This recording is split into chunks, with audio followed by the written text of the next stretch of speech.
Welcome back to Core Motivations Podcast. I'm your host, Michelle Connolly. I'm a certified Enneagram coach and a Symbis marriage coach. If it's your first time with us, I'm so glad you found us, and I hope that you would continue to journey with us. And for those returning listeners, are you ready to dive back in? Let's go! Well, hi everyone. How was your week? How's everyone doing?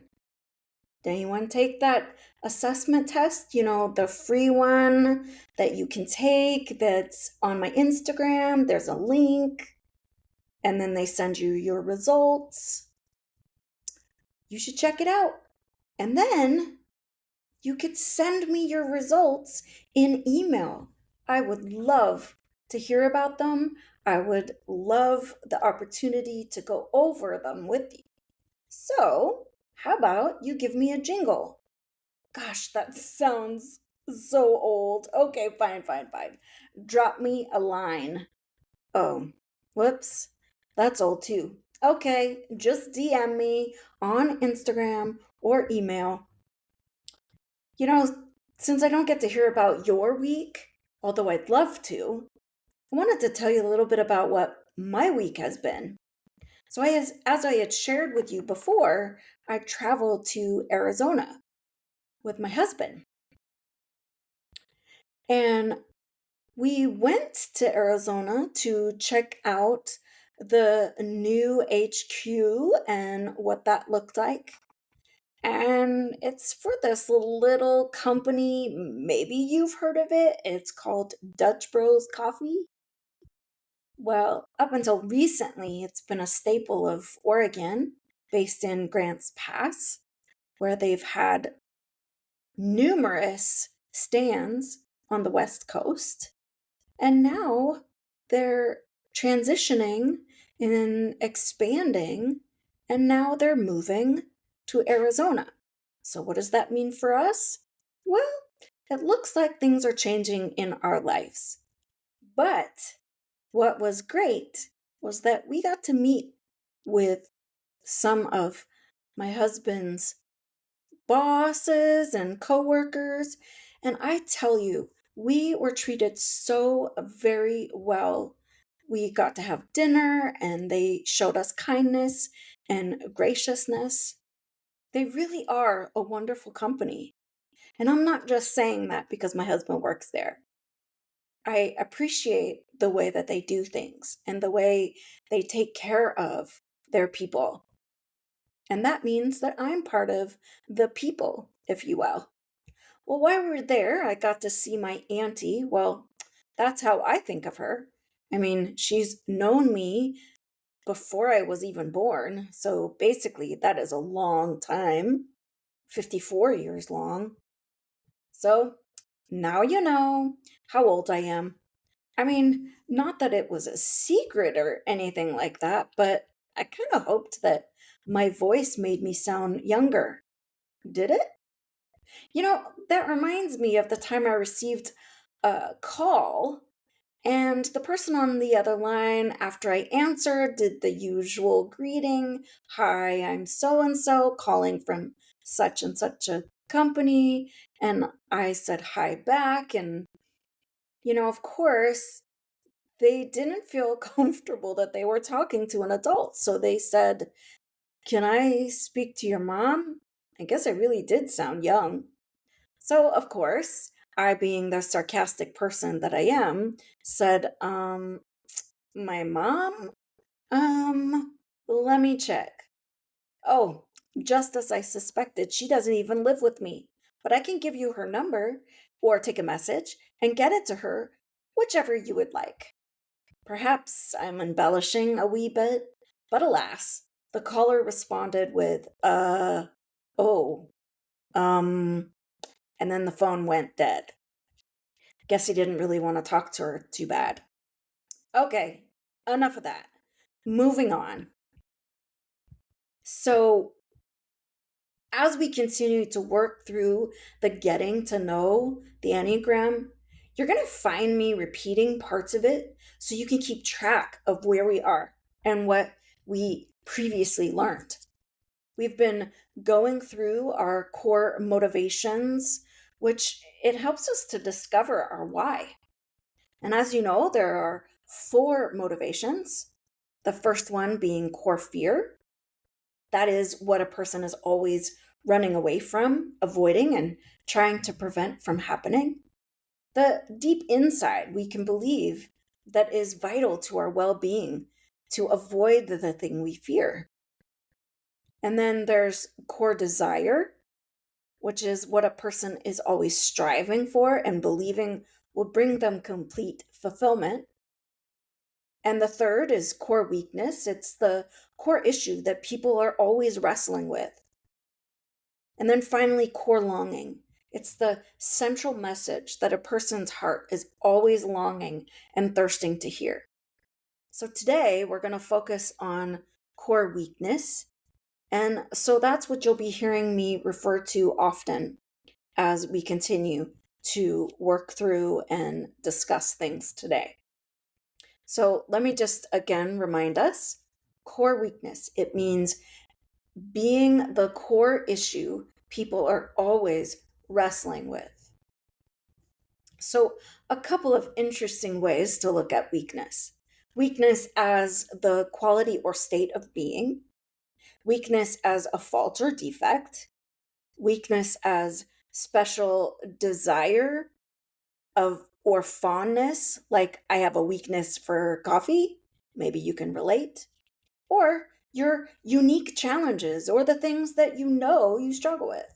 So, for example, I know that I struggle with assertiveness and I have a hard time standing up for myself, something I find I'm often striving to achieve.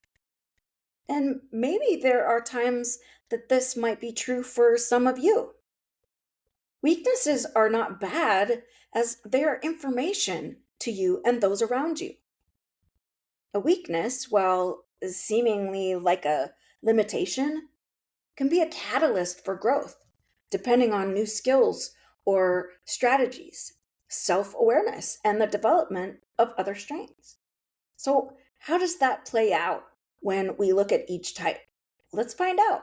But first, I just want to say that I know that this might be confusing hearing about weaknesses or core weakness, and even challenging to hear. But can I just ask that you would trust the process and remember why this part is important too? And again, with coaching, you can get so much more information on how these things help rather than hinder. How identifying weaknesses and your other core motivations can create growth and betterment. So, of course, if you have questions, please don't hesitate to ask. Send them my way. I read every email and every comment, and I will personally respond to each and every one of you. So, speaking of reading things, I read this quote the other day, and it reads this way: great things are done by a series of small things brought together. I'm going to read that again. Great things are done by a series of small things brought together. So, knowing your core weakness can help you work towards health, especially when you are residing in unhealthy thinking or unhealthy practices. And this is another foundational spot to understand as we move forward. So, that being said, I do have a lot of information for you today, just like previous episodes. And I know it can feel a little bit like a fire hose. So you might want to buckle up, tighten that strap a little bit more, but don't worry. We're going to do this together. Here we go. Let's dive in. Type 1, the moral perfectionist. Core weakness is resentment, meaning repressing anger that leads to continual frustration and dissatisfaction with yourself, others, and the world for not being perfect. Ones are always striving to do what they view as right. They walk through life focusing on the way things should be and seek to improve everything around them. Now, as a fellow Enneagram type 1 or a wing type 1, I'll tell you more about that later. I often ask questions like, why didn't that person intuitively know that the space is dirty and just clean it up? And then it won't be dirty.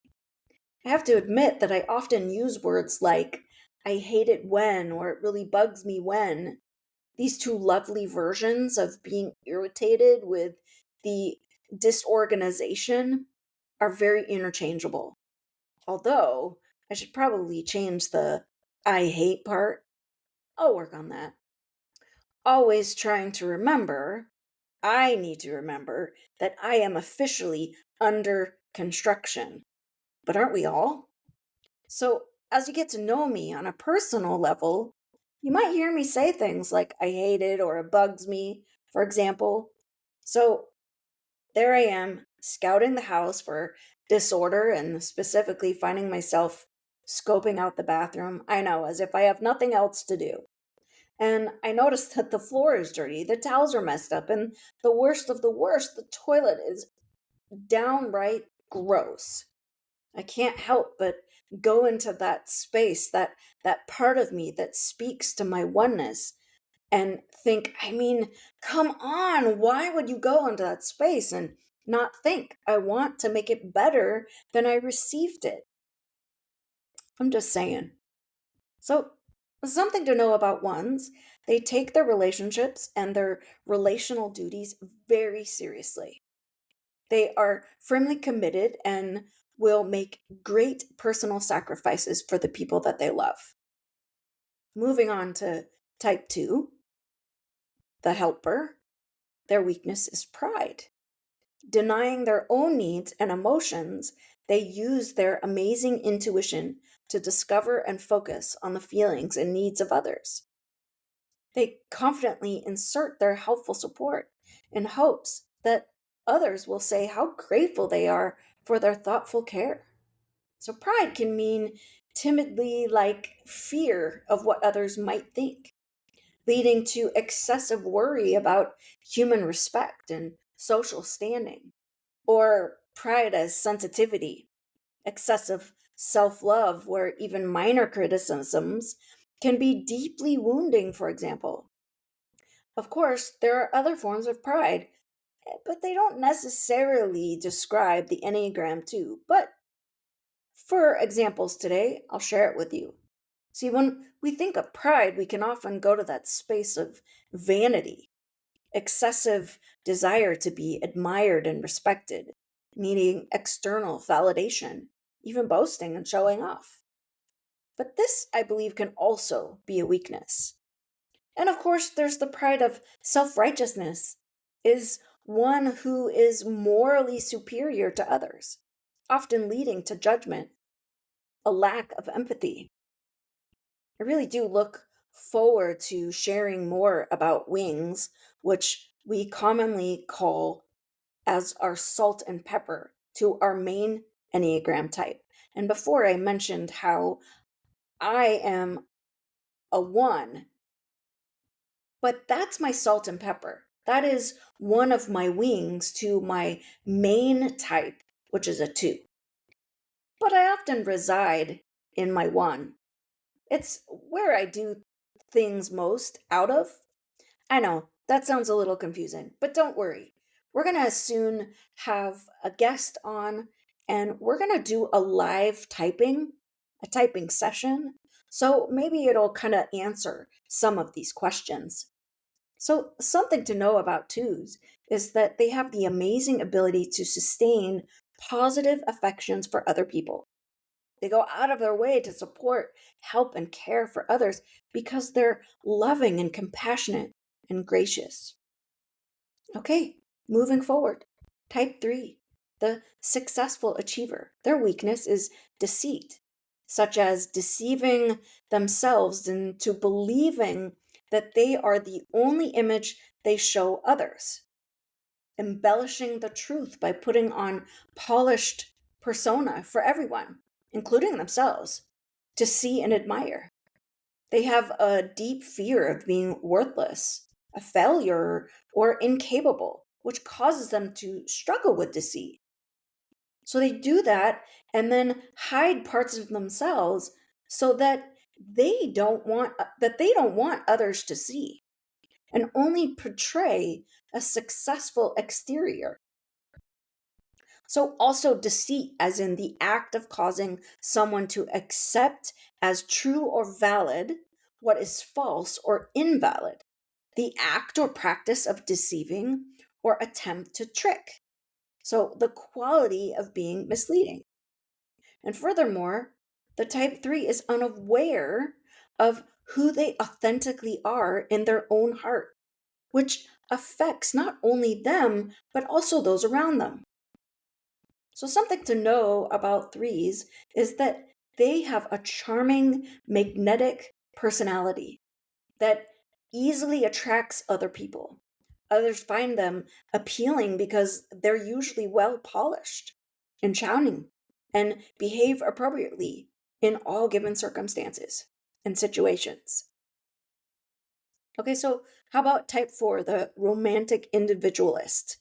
Their weakness is known as envy, where they feel that they're tragically flawed, that something foundational is missing inside, and uh, something that others possess, where a 4 feels that they lack those qualities. So, painful or resentful awareness of an advantage enjoyed by other people joined with a desire to possess the same advantage. So, envy, as in believing they are obsolete and an object of envious notice or feeling, might even be considered interchangeable with jealousy, although they are different words. Jealousy and envy can, in some degree, overlap. So, something to know about fours is they bring a unique beauty, depth, creativity, and understanding to the world around them and embrace a wide range of emotions and experiences. So, let's move forward. Let's look at 5. Type 5, the investigator thinker. Now, their weakness is known as avarice, feeling that you lack inner resources, that too much interaction with others will lead to this catastrophic depletion, with holding yourself from contact with the world, holding on to your resources and minimizing your needs. Another definition of avarice is excessive or insatiable, the insatiable desire for wealth or gain or greed, and in some ways a yearning and desire, as well as a form of covetousness or just to covet. This can be seen as a weakness in that their pursuit of relentless knowledge, while it can come from a good place, can also be stemmed from deep insecurities about their ability to function successfully in the world. Something to know about the fives is that they see what could be and bring together a wide range of knowledge to pioneer new ways of doing things that bless others. I love that. Can I just stop for a moment? We're getting ready to go to type 6, but I realize that sometimes hearing about each of these types and all the core motivations, that we can think that 100% of this applies to 100% of all of us. And this is not true. This is average, that it can be a description of many people, not all people. And not always do, when we're hearing these things, do we agree with the language that's being used or the description. And I think that sometimes that is because perhaps we're uncomfortable with that description of something that's being said. And I think it can kind of spark a little something in us that makes us kind of repel that. Something to think about. So let's move forward. Type 6, the loyal guardian. Their weakness is anxiety, where scanning the horizon of life and trying to predict and prevent negative outcomes, especially worst case scenarios, remaining in a constant state of apprehension and worry. See, and anxiety as in apprehensive uneasiness, nervousness usually over an impending or anticipating ill, and sometimes mixed with doubt and fear, as well as the nagging uncertainty, experiencing the world as a dangerous place, causing a hypervigilance with a desire to create safety and security. So, something to know about sixes is that they are some of the most reliable, hardworking, dutiful, and steady people out there. So, essentially, you can count on a six. Okay, here we go. Type 7, the entertaining optimist. Their core fear is gluttony, meaning that they have a feeling of great emptiness inside, having an insatiable desire to fill themselves up with experiences and stimulation in hopes of feeling completely satisfied and content. Gluttony, as in sinful overindulgence in food or drink, and it can indicate a lack of self control and discipline, and as an inability to resist craving, including the interpretation as a weak character, a weak ability to resist temptation. I think that sometimes these things of a seven can be a little confusing. Again, some of these words are a little difficult to hear. But the thing about weakness is that when we know about it, we can then turn it into something that can be worked on, right? So here's something to know about sevens. They radiate positivity and happiness, but internally, they are always longing for more and fearful of missing out. Okay, we got two more to go. Type 8, the protective challenger. Their core weakness is lust and excess. So they've got this constant desire that is in intensified control and power pushing themselves willfully on life and other people, and not necessarily in a sexual manner. Rather, much of their behavior is involved with making sure that they retain and increase whatever power they have for as long as possible. Whereas excess, as in concepts of strong desires or cravings, intense and often unbridled desire for things like power, wealth, or even life itself, indicating a passionate and sometimes overwhelming urge. Something to know about eights. They are decisive and assertive leadership, have an assertive leadership style. It causes them to be powerful and strive to change the world, especially when seeking injustice and protection for others. Okay, finally, type 9, known as the peaceful mediator. Their core weakness is sloth. And what that means is that they're remaining in an unrealistic and idealistic world to keep the peace, to remain easygoing and not be disturbed by anger and falling asleep to their passions, abilities, desires, needs, and worth by merging with others. So here's something to know about the nines. They are easygoing, non judgmental, and patient people who long for harmony with others and in their environments. Well, there you are. Core weaknesses in a nutshell, or from a water hose. You pick.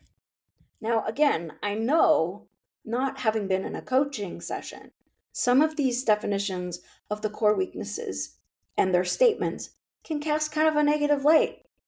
However, with an inquisitive mind, try for a moment to think how they can bring to the forefront of what we struggle with.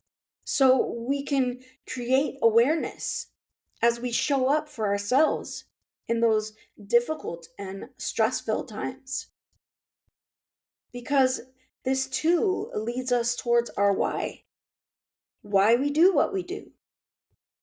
And knowing our weakness and using tools to navigate that in any situation helps us challenge ourselves to be our best self, our best version of ourselves. So that brings me to self care and self love practices. You know how we have this toolbox and we've been filling it with self care practices and strategies? I want us to add some stuff to the other side, where we're starting to fill up the other side with self love practices. And I want to do so by talking about self talk. So, recently, and I'm sure this will be hard for you to believe, but I still struggle, and furthermore, am finding it challenging to even share right now because absolutely, I want so much to be done with this particular type of self talk garbage. However, I find myself challenged by the way I perceive myself and my self image. You know, the way I see myself and the way I think everyone sees me, my version of that is not good. So there I was in my usual out loud self talking. Apparently, I do it a lot. So I'm in this conversation with myself, and might I add, in the same room as my husband, which happens often. So, of course, one of my weaknesses and struggles is to say not nice things about myself, sometimes horrible and just downright mean and ugly. So, this was one of those times. Who knows why or what spurred this on? But there I was, deep in my convo with myself, when my husband interrupts and he says, "Don't talk about my friend like that. That is so mean, and my friend doesn't deserve that." He went on and on. And I don't mean in a bad way or a boring way, but more of an aside about how he doesn't see me that way and I shouldn't either. Of course, the things that I focused on was, wait, I'm your friend? Well, that's just so silly. I married my best friend, which means that he married his. Oh, right, that's me. As if I should be really surprised upon that. But I took a minute. I went through a moment of reflection and I realized he's right. The way I was speaking about myself to myself was not changing my perspective for good, it was altering it for bad. It's kind of like being in a washing machine and not getting clean because you're on the wrong cycle.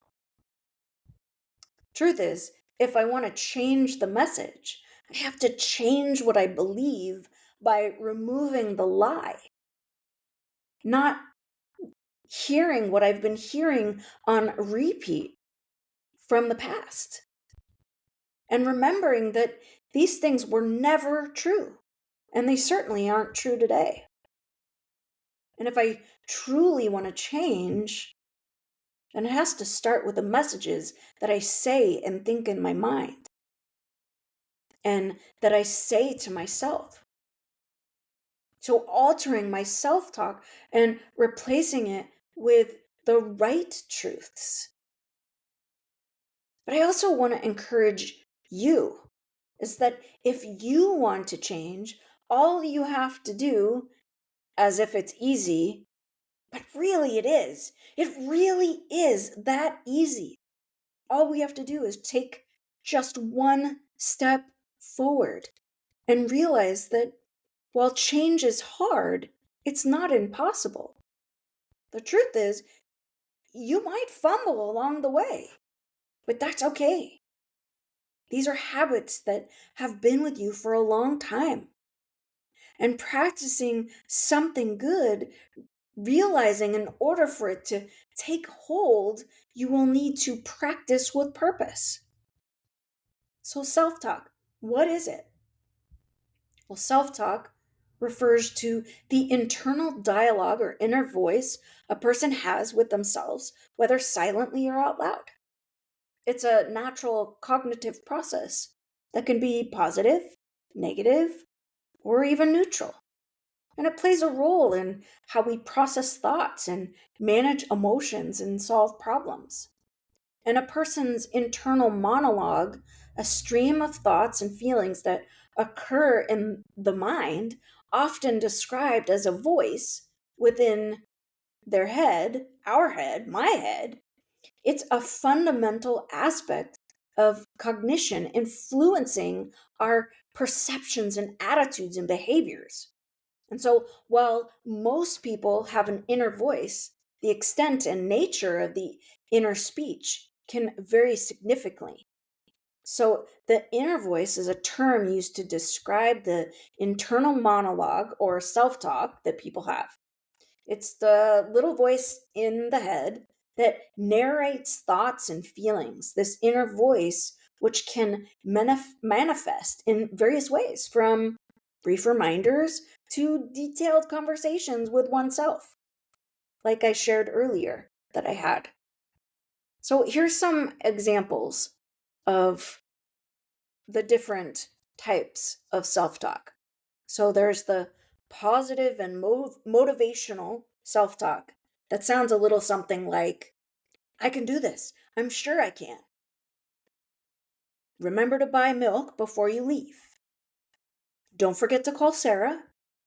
And this will be a great opportunity to learn something new. Or there's the critical negative. I knew I wouldn't pass that test. Why did I forget my friend's birthday? There's no point in trying. I'll just fail. Or my least favorite one, I'm so stupid. There's the self talk of neutral and informative. I should really get to bed early. I need to check my email. What did I have for lunch? And then there's the conversational imagined. What if I say that? I wonder what they'll think of me. I know, I'll tell them I'm busy. So, I wanted to give you some examples of how to change negative thoughts to positive ones. The internal voice or internal dialogue that can affect self perception and how challenges are approached. So, I'm going to give you a instead of and then a try. Here we go. So, instead of what's wrong with me, try I'm perfectly imperfect, I'm human, and I made a mistake. Instead of I can't do anything right, try mistakes are part of the process, I'm learning, or I make mistakes because I'm courageous enough to try new things. I make mistakes because I'm courageous enough to try new things. So instead of, I'm such a failure, try this. I can try again. Trial and error are perfectly normal. Trial and error is innovation. How's that? Trial and error is innovation. I like that one. So let's go on to the next one. Instead of better to be safe than try something new, try this instead. Let's give it a shot. If it doesn't work out, we'll go back to the drawing board. Instead of, I'm not good enough, how about try, I may not have all the answers right now, but I'm capable of learning and growing. So instead of no one wants to listen to you, how about my voice is important and valuable. I have worthwhile ideas to share. Instead of you're such an idiot, try this instead. I made a mistake, but I can learn from this experience. Instead of I always mess up, try I'm learning and improving with every attempt. I'm learning and improving with every attempt. So instead of I'm so awkward, try I'm unique and authentic, and that is what makes me interesting.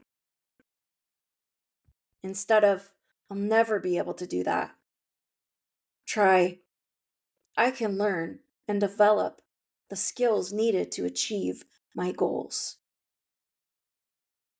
Let these suggestions help you to build positive self-talk. I would love for you to also consider working with a coach. How about working with me? Keep in mind, a coach offers a detailed path to understanding how your type can help you navigate all situations of life.